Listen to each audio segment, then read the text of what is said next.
Hello, my name is Ann Gasper, and I am the Public Education Coordinator with Donor Alliance. And today I'm here with Tiffany, one of our liver recipients. Hi, Tiffany. Hi, Anne. Thanks for joining us today. And we're going to talk a little bit about liver transplants because it's National Liver Month. So, Tiffany, as you know, about currently there's over 11,000 people waiting for a liver transplant in the United States. Can you tell us a little bit about life before your transplant and then maybe when you knew you would need a transplant? Sure. My life was kind of going along pretty normal. I had very little warning.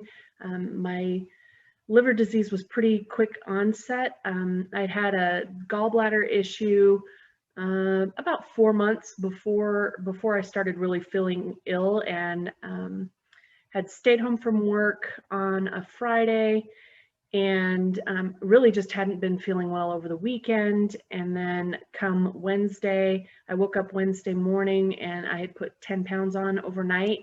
I was really feeling bloated. My fingers and my toes were numb. So I called up my mom and we went to the emergency department and found out that I was very, very ill. And at that point, they were saying, it could be, we'll be lucky to get you through the night at this point. And then, a few days later, I discovered that I needed a liver transplant, and without it, I had 90 days to live. So it was all pretty quick. I mean, overnight putting 10 pounds on, I imagine there are a lot of emotions going on in a very short span of time. Yeah, yeah, indeed. And I think in some ways being the time I was sick to transplant was a total of 5.5 months. I was diagnosed mid-February and was transplanted mid-July. So it really was pretty quick, which I don't know, maybe was a good thing. I didn't have time to stew too much. I just kind of had to keep trucking along. So Yeah. And were you able to stay at home during that time, or did you have to spend that time in the hospital waiting? I spent about 50% of my time in the hospital while I waited. The rest of the time I had actually been moved out of my apartment. I had to sell my car back to the dealership and moved into my mom's house. So there I was at 41 living with my mom, but she was my caretaker. And so it really worked out as a benefit just to have someone there all the time while I was going through everything. For sure. And I know that's really important for all transplant Absolutely. candidates. And I'm sure that was really important to your mom too, to have you right there close by so she could be a part of it with you. Yeah, yeah, for sure. And you're right, it's a huge part of going through a transplant is having that support system. If you there's a reason why it's such a kind of a stickler thing with transplant centers, is Hmm. because it's essential. You can't get through it without it. That's very true. So you mentioned that you were diagnosed in February and then transplanted in Mhm. July. Those are two very different times of the year. So, you know, how has your life changed since transplant? Or maybe what's one of the first activities that you got back into after your transplant?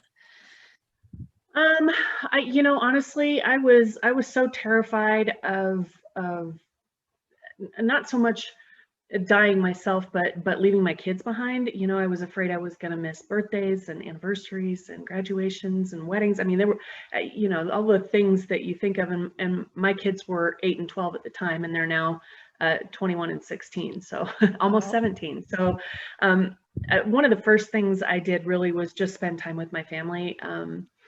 I was able to attend my grandmother's funeral, which, seems like that would be not something that would be that important, but being able to say goodbye to your family when they pass, and just spend time with my kids. I took them we that took them ice skating with on a the person who is now my husband. I met him a few months after my transplant, so that's really great. But we went ice skating, and it just, it's all those little moments that I think I was able to kind of soak in and enjoy, And I think those are the things that maybe you take for granted before transplant, that after transplant, you kind of, I still get emotional at little family gatherings and things, just because it's so important and it's so wonderful to be able to spend time with our family and friends. Well, you've learned how important it is to you, and how to appreciate the little moments in life. I really appreciate your answer, because sometimes we think it's those big moments, but no, it's just those little things that make life enjoyable. Oh, for sure. You met your donor's family, I guess, is my first I have question. not. I Okay. have not. I've written to them, but I haven't heard anything back, and that's okay too. I Yeah. think everybody grieves in different ways, and when people have asked me in the past, well, how do you feel that you didn't hear anything back from them? And I like to just tell people, well, you don't write a thank you note in the hopes of getting a you're welcome note. So you show That's a your good point. appreciation, and you try to live your life the best you can, to honor your donor. I think if I were to meet my donor family now, uh, I, I wouldn't even know where to begin, other than just to say thank you, and to tell them how grateful I am, and how much I appreciate every little second, and how nothing that I received is taken for granted. That I wake up every morning and remember that I'm here because of my donor. And so I wouldn't even know where to begin, but that would be where I'd start. I think that's really a beautiful place to start too. What is one thing you would like our community to know about why liver transplants are life-saving? I think that there is, or can be, a stigma related to liver disease in general. I think a lot of people hear liver disease and they automatically assume alcohol related or drug related or something along those lines. And I think it would be important for people to understand that liver disease is something that presents in many different ways. And that even if a liver disease it has been brought about by alcohol use or drug abuse or something like that, that by the time someone gets to a transplant, um, they've come to terms with that, and have changed their behavior, or done whatever, and to get the transplant. That's something that transplant centers don't take lightly either. So I would say, just to remember that liver disease has a lot of faces, and it has a lot of ages. It's not just something that happens to people as they age. It happens to small children. It happens to middle-aged moms. It happens to everyone. And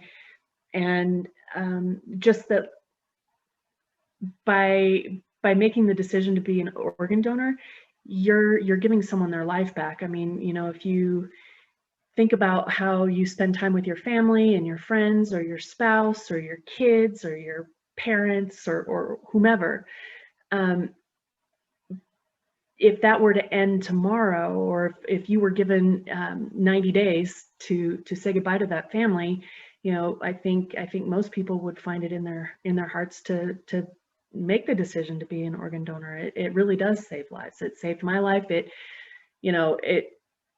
changed my kids' lives. I wouldn't have met my husband if it weren't for liver transplant. Um, I wouldn't be able to volunteer at a hospital. Not that that's been happening a lot with COVID anyway, but I wouldn't be able to volunteer at a hospital and talk to other transplant patients, and hopefully help them get through the process as well. So I would just say that, one small decision, uh, and making that decision truly does save lives. And it's not just one person. It saves all of the people that surround them as well. Even if it's not their life that's in danger, it's certainly the connection that they have with the person who receives that transplant. So That's very true. And you just listed all those people who were saved by your liver donor. So thank you for sharing that, and thank you for that sentiment. Really appreciate your time today, and thank you for joining us. absolutely, thank you so much.